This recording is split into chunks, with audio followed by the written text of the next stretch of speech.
Hello, assalamu alaikum everyone. How are you? I will friends. Welcome to my Borsale Facebook page and YouTube channel. So আজকে চলে আসলাম তাইবের ময়দান। এই তো দেখতেছেন তাইবের ময়দানের এই যে দেখতেছেন ওই যে বুড়িমার বাড়ি, এটা হলো আমাদের নবী সাল্লাল্লাহু আলাইহি সাল্লামের যখন রাস্তা দিয়ে হেঁটে যাচ্ছিল তখন এক বুড়িমা রাস্তার মাঝখানে কাঁটা বেড়া দিয়ে রাখতো। আমাদের নবীজি সাল্লাল্লাহু আলাইহি সাল্লাম যে হাঁটতে না পারে, তো একদিন আমাদের নবী সাল্লাল্লাহু আলাইহি সাল্লাম রাস্তা দিয়ে যাচ্ছেন, তখন দেখা গেল যে রাস্তার মধ্যে কাঁটা বেড়া নাই।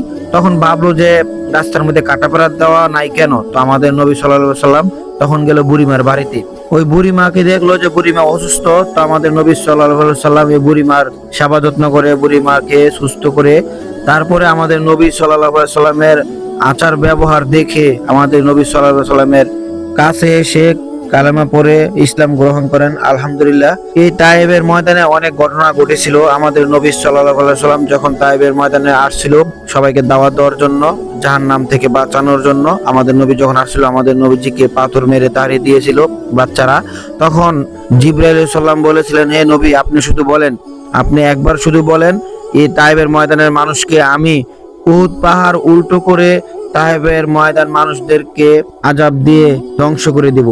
কিন্তু আমাদের নবী সাল্লাল্লাহু আলাইহি সাল্লাম এতটাই দয়ালু, এতটাই মহান ছিলেন, তাদেরকে কোনো আযাব দেয় নাই, কোনো কিছুই বলে নাই। শুধু একটা কথাই বলেছিল যে তারা একদিন না একদিন ঠিকই মুসলমান হবে। আলহামদুলিল্লাহ, আমাদের নবী যা বলেন তাই সত্যি হয়।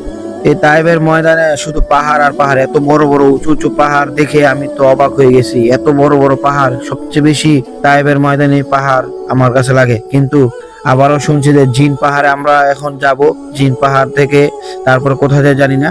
কিন্তু সৌদি আরবে আসার পরে আমার মনটা খুবই খুবই ভালো লাগতেছে। কিন্তু এই দেশের থেকে যদি সারা জীবনের জন্য থেকে যেতে পারতাম তাহলে নিজেকে অনেক ধন্য মনে করতাম। আসলে যারা বলেন যে ইউরোপে যাইবেন, আপনাদেরকে বলি একবার ইউরোপে থেকে আপনি সৌদি আরবে ঘুরে যান, তাহলে বুঝতে পারবেন যে ইউরোপের থেকে সৌদি আরবে কত ভালো। তো ভিডিওটা এই পর্যন্তই। আসসালামু আলাইকুম।